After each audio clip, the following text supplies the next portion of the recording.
Шымкент қаласында Еңбекші ауданында бірнеше ұлттар мен ұлыстар тұрады.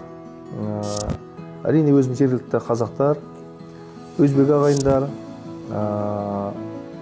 азербайжандар, түрк ағайындар, күрд ағайындар тұрады.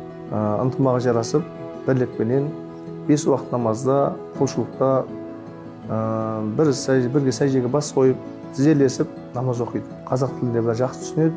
Республикалық 5-ші имамдар форумында тіл мәселесі жөнінде де айтып өтті. Қазақша болу керектігі уағыз насихаттың барлығы. Бас имам, наиб имам, азаншы, ұстаздардың бәрін діни басқарма арнайы аттестациядан өткізіп барып тағайындайды.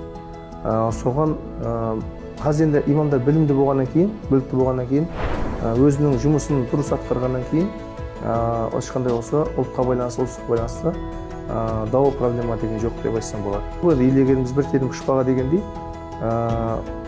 құлшылығымыз бір, дәстүріміз бір, ұстанатынымыз бір жол, ешқайсысы бөлісіп жатқан жоқ. Барлығы да имамдардың ата үйіп намазын оқып жатыр.